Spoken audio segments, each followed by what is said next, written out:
Zimbabwe ವಿರುದ್ಧದ 3 ಪಂದ್ಯಗಳ T20 ಸರಣಿಗೆ ಶ್ರೇಯಸ್ ಅಯ್ಯರ್ ನಾಯಕತ್ವದಲ್ಲಿ ಟೀಮ್ ಇಂಡಿಯಾ ಅನೌನ್ಸ್ ಆಗಿದೆ. ಜುಲೈ 23, 25 ಹಾಗೆ 26ರಂದು 3 ಪಂದ್ಯಗಳು ನಡೆಯಲಿವೆ. ಇಂಟ್ರೆಸ್ಟಿಂಗ್ ವಿಚಾರ ಅಂದ್ರೆ ಈ ಸರಣಿಗೆ ಭಾರತ ತಂಡದಲ್ಲಿ ಮೇಜರ್ ಸರ್ಜರಿಯನ್ನೇ ಮಾಡಲಾಗಿದೆ. ಈ ಸರ್ಜರಿಯ ಈಗ ದೊಡ್ಡ ವಿವಾದಕ್ಕೆ ಕಾರಣವಾಗಿದೆ. ಅದರಲ್ಲೂ ಬ್ಯಾಟಿಂಗ್ ಯೂನಿಟ್ನಲ್ಲಿನ ಬದಲಾವಣೆ ಕಿಚ್ಚು ಹಚ್ಚಿದೆ. ಸೊ ಬೇಕಿದ್ದ ಕಡೆ ಬಿಟ್ಟು ಬೇಡದೇ ಇರುವಂತಹ ಕಡೆ ಬದಲಾವಣೆ ಮಾಡಿದ್ದಾರೆ ಎನ್ನುವಂತ ಕೂಗು ಕೇಳಿ ಬರ್ತಾ ಇದೆ. ಅಷ್ಟಕ್ಕೂ ಗೌತಮ್ ಗಂಭೀರ್ ಮತ್ತು ಅಜಿತ್ ಅಗರ್ಕರ್ ಜೋಡಿ ಮಾಡಿರುವಂತ ಹೊಸ ಸೆಲೆಕ್ಷನ್ ಹಾಗೆ ಇವರಿಗೆ ಬೆಂಗಳೂರು ತಂಡದ ಪ್ಲೇಯರ್ಗಳು ಯಾರು ಕೂಡ ಕಾಣೋದೇ ಇಲ್ವಾ? ಈ ಬಗ್ಗೆ ಹೇಳ್ತೇನೆ. ನಾನು ಶಾಂತ. ನೀವು ಸುದ್ದಿಯಾನದ ಸಬ್ಸ್ಕ್ರೈಬರ್ ಆಗೋದಿಕ್ಕೆ ಮರಿಬೇಡಿ. ಜಿಂಬಾಬ್ವೆ ವಿರುದ್ಧದ ಟಿ20 ಸರಣಿಗೆ 15 ಸದಸ್ಯರ ಟೀಮ್ ಇಂಡಿಯಾವನ್ನ ಅನೌನ್ಸ್ ಮಾಡಲಾಗಿದೆ. ಕ್ಯಾಪ್ಟನ್ ಹಾಗೆ ವೈಸ್ ಕ್ಯಾಪ್ಟನ್ಸಿಯಲ್ಲಿ ಏನೂ ಚೇಂಜಸ್ ಆಗಿಲ್ಲ. ಶ್ರೇಯಸ್ ಅಯ್ಯರ್ ಲೀಡ್ ಮಾಡಿದ್ರೆ ತಿಲಕ್ ವರ್ಮಾ ವೈಸ್ ಕ್ಯಾಪ್ಟನ್ ಆಗಿ ಕಂಟಿನ್ಯೂ ಆಗಿದ್ದಾರೆ. ಆದ್ರೆ ಈ ಸರಣಿಗೆ ಅನುಭವಿ ವಿಕೆಟ್ ಕೀಪರ್ ಬ್ಯಾಟರ್ ಆಗಿರುವಂತ ಸಂಜು ಸ್ಯಾಮ್ಸನ್ ರನ್ನ ತಂಡದಿಂದಲೇ ಹೊರಗಿಡಲಾಗಿದೆ. ಜೊತೆಗೆ ಮತ್ತೊಬ್ಬ ವಿಕೆಟ್ ಕೀಪರ್ ಬ್ಯಾಟರ್ ಆಗಿರುವಂತ ಪಂಜಾಬ್ ಕಿಂಗ್ಸ್ ತಂಡದ ಆಟಗಾರ ಪ್ರಭ್ ಸಿಮ್ರಾನ್ ಸಿಂಗ್ಗೆ ಅವಕಾಶ ಸಿಕ್ಕಿದೆ. ಅದರಲ್ಲೂ ಬೌಲಿಂಗ್ ಸ್ಕ್ವಾಡ್ ನಲ್ಲಿ ಸಾಕಷ್ಟು ಬದಲಾವಣೆಗಳಾಗಿದೆ. ಐಪಿಎಲ್ ಸ್ಟಾರ್ಸ್ಗೆ ಸಿಕ್ಕಿತು ಡೆಬ್ಯೂ ಅವಕಾಶ.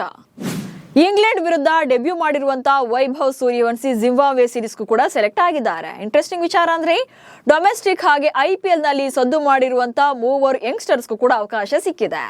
ಅಂದ್ರೆ ಫಾರ್ ದಿ ಫಸ್ಟ್ ಟೈಮ್ ಟಿ20 ತಂಡಕ್ಕೆ ಸೆಲೆಕ್ಟ್ ಆಗಿದ್ದಾರೆ.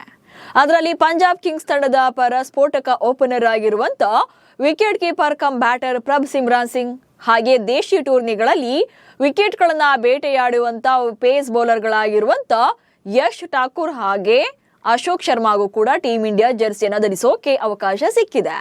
ಇನ್ನು ಗಾಯದ ಸಮಸ್ಯೆಯಿಂದಾಗಿ ಲಾಂಗ್ ಬ್ರೇಕ್ ನಲ್ಲಿದ್ದಂತ ವೇಗಿ ಮಯಾಂಕ್ ಯಾದವ್ ಕೂಡ ಸೆಲೆಕ್ಟ್ ಆಗಿದ್ದಾರೆ. ಹಾಗೆ ಮತ್ತೊಬ್ಬ ಫಿನಿಶರ್ ಅಂದ್ರೆ ಸ್ಫೋಟಕ ಫಿನಿಶರ್ ಆಗಿರುವಂತ ರಿಂಕು ಸಿಂಗ್ ಮತ್ತೆ ತಂಡಕ್ಕೆ ಕಮ್ ಬ್ಯಾಕ್ ಮಾಡಿದ್ದಾರೆ. ಇನ್ನು ಸನ್ ರೈಸರ್ಸ್ ಹೈದರಾಬಾದ್ ಪರ ಮಿಂಚಿದ್ದಂತ ಆಲ್ರೌಂಡರ್ ಹರ್ಷ್ ದುಬೆ ಕೂಡ ಅವಕಾಶವನ್ನ ಪಡ್ಕೊಂಡಿದ್ದಾರೆ. ಸೊ ಒಟ್ಟಾರೆಯಾಗಿ ಹೇಳೋದಾದ್ರೆ ಶ್ರೇಯಸ್ ಅಯ್ಯರ್, ತಿಲಕ್ ವರ್ಮಾ, ಇಶಾನ್ ಕಿಶನ್, ಪ್ರಭ್ ಸಿಮ್ರಾನ್ ಸಿಂಗ್, ವೈಭವ್ ಸೂರ್ಯವಂಶಿ, ಅಭಿಷೇಕ್ ಶರ್ಮಾ, ಶಿವಮ್ ದುಬೆ, ಸೂರ್ಯಾಂಶ್ ಶೆಡ್ಗೆ, ರಿಂಕು ಸಿಂಗ್, ಹರ್ಷ್ ದುಬೆ, ವರುಣ್ ಚಕ್ರವರ್ತಿ, ಪ್ರಿನ್ಸ್ ಯಾದವ್, ಯಶ್ ಠಾಕೂರ್, ಅಶೋಕ್ ಶರ್ಮಾ ಹಾಗೆ ಮಯಾಂಕ್ ಯಾದವ್ ಸೆಲೆಕ್ಟ್ ಆಗಿದ್ದಾರೆ. ಸೊ ಇಲ್ಲಿ ಬೌಲಿಂಗ್ ಸ್ಕ್ವಾಡ್ ನಲ್ಲಿ ಸಾಕಷ್ಟು ಚೇಂಜಸ್ ಆಗಿದ್ರು ಕೂಡ ಬ್ಯಾಟಿಂಗ್ ಅಂತ ಬಂದಾಗ ಸಂಜು ಮಾತ್ರನೇ ಬದಲಾವಣೆ ಆಗಿರೋದು, ಮಿಕ್ಕಿದವರೆಲ್ಲ ಕಂಟಿನ್ಯೂ ಆಗಿದ್ದಾರೆ. ಸೊ ಇದೇ ಈಗ ಸಾಕಷ್ಟು ಚರ್ಚೆ ಆಗ್ತಾ ಇದೆ. ವಿಶ್ವಕಪ್ ಹೀರೋ 3 ಪಂದ್ಯಗಳ ಫೇಲ್ಯೂರ್ಗೆ ಚಾನ್ಸ್ ಕಳ್ಕೊಂಡ್ರ?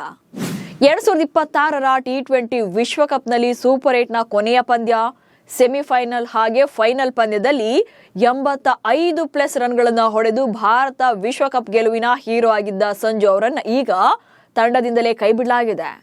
ಐರ್ಲೆಂಡ್ ವಿರುದ್ಧದ 2 ಪಂದ್ಯ ಹಾಗೆ ಇಂಗ್ಲೆಂಡ್ ವಿರುದ್ಧದ ಮೊದಲ ಪಂದ್ಯದಲ್ಲಿ ಬಿಗ್ ಇನ್ನಿಂಗ್ಸ್ ಬಾರದೇ ಇದ್ದಕ್ಕೆ 2ನೇ ಪಂದ್ಯದಲ್ಲಿ ಬೆಂಚ್ ಕಾಯಿಸಿದ್ರು. ಈಗ ಜಿಂಬಾಬ್ವೆ ವಿರುದ್ಧದ ಸರಣಿಗೆ ತಂಡದಿಂದಲೇ ಗೇಟ್ ಪಾಸ್ ಕೊಟ್ಟಿದ್ದಾರೆ.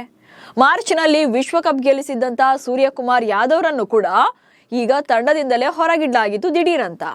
ಬಿಸಿಸಿಐನ ಇದೇ ನಿರ್ಧಾರಗಳೇ ಜನಾಕ್ರೋಶಕ್ಕೆ ಕಾರಣ ಆಗ್ತಾ ಇದೆ. ಯಾಕಂದ್ರೆ ಅವರು ಸೀನಿಯರ್ ಪ್ಲೇಯರ್ಗಳನ್ನ ಈಗ ರೋಹಿತ್ ಶರ್ಮಾ ಹಾಗೆ ವಿರಾಟ್ ಕೊಹ್ಲಿ ಅವರ ಟೆಸ್ಟ್ ಕ್ರಿಕೆಟ್ ವಿದಾಯ ಕೂಡ ಹಂಗೆ ಇತ್ತು. ಅವ್ರಿಗೂ ಕೂಡ ವಿದಾಯ ಪಂದ್ಯ ಇರಲಿಲ್ಲ. IPL ಟೈಮಲ್ಲೇ ಮಿಡ್ಲನ್ನಲ್ಲಿ ಅವರು ಏಕಾಏಕಿ ಅನೌನ್ಸ್ ಅನ್ನ ಘೋಷಣೆ ಮಾಡ್ತಾರೆ. ಅದಕ್ಕೆ ಗಂಭೀರ್ ಅವರ ಕಠೋರ ನಿರ್ಧಾರಗಳೇ ಕಾರಣ ಅಥವಾ ಅವ್ರ ಕಡೆಯಿಂದ ಬರ್ತಾ ಇದ್ದಂತ ರೆಸ್ಪಾನ್ಸ್ ಕಾರಣ ಆಗಿತ್ತು ಎನ್ನುವಂತ ಆರೋಪಗಳಿದ್ವು. ಈಗ ಸೂರ್ಯನ ವಿಚಾರದಲ್ಲಿ ಆಗ್ಬೋದು, ಸಂಜು ವಿಚಾರದಲ್ಲೂ ಕೂಡ ಇದೇ ಆಗ್ತಾ ಇದೆ.